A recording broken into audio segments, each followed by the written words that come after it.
જૂનાગઢના ભેંસાણ તાલુકાના જૂનીધારી ગુંદાળી ગામની સેવા સહકારી મંડળી દ્વારા 6 કરોડની ઉચાપત કર્યાનો ગ્રામજનોનો આક્ષેપ સામે આવ્યો છે।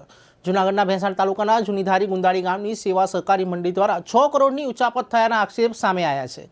ત્યારે જૂનીધારી ગુંદાળી ગ્રામ ખેડૂતોએ મામલતદાર અને તાલુકાની મુખ્ય બ્રાન્ચને અને પોલીસને આવેદનપત્ર ગ્રામજનો અને ખેડૂતોને આ કહેવું છે કે જૂનાગઢ જિલ્લા સહકારી બેંક લિમિટેડ હેઠળ આવતી ભેંસાણ તાલુકાની બ્રાન્ચને આવેદનપત્ર આપેલ અને જણાવ્યું કે જૂનીધારી ગુંદાળીની શાખામાંથી પાક ધિરાણ ઉપાડતા હતા, પરંતુ ખેડૂતોના ખાતામાંથી જાણ વગર અંદાજિત 6 કરોડ જેવી રકમની ઉચાપત કર્યાનો ખેડૂતોએ ખુલ્લો આરોપ કર્યો છે।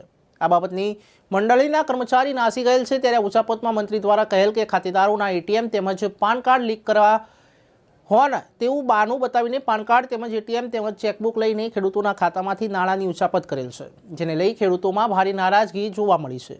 આવેદનપત્રમાં આ જૂનીધારી ગુંદાળી મંડળીના મંત્રી અને પ્રમુખ જે તે વખતના મેનેજર સામે કડકમાં કડક કાર્યવાહી કરી નિયમ મુજબ કાર્યવાહી કરવામાં જણાવ્યું। સાથે સાથે ભેંસાણ પંથકમાં પહેલા વાંદરવડ અને છોડવડી અને આજે જૂનીધારી ગુંદાળીને લઈને આ ત્રીજો બનાવાય છે। ઉચ્ચ અધિકારીઓ દ્વારા કડકમાં કડક કાર્યવાહી કરવામાં આવે તેવું ખેડૂતો ઈચ્છી રહ્યા છે અને હજી ઘણી મંડળીઓના શંકાના દાયરામાં છે, તો સત્વરે તપાસ કરી ધારાધોરણ મુજબ કાર્યવાહી કરવા વિનંતી કરી છે। મારું નામ જયદીપ કાકડિયા, ગામ જૂનીધારી ગુંદાળી। અમારે જૂનીધારી ગુંદાળી સેવા સહકારી મંડળીમાં અંદાજિત 6 કરોડની કૌભાંડ થયું છે। તો ખેડૂતોને અમે અત્યારે ખેડૂતો વતી મામલતદારમાં આવેદનપત્રક આપવામાં આવ્યું છે। અત્યારે ભેંસાણ બેંકમાં મેનેજર સાહેબને આવેદનપત્રક આપવામાં આવ્યું છે।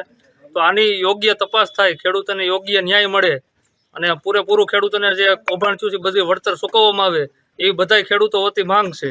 અને આના સરકારને પણ ભલામણ છે કે આની યોગ્ય તપાસ થાય અને બધા મેનેજર જે આમાં બધા સામેલ હોય, મંત્રી, બધાને કડકમાં કડક સજા થવી જોઈએ।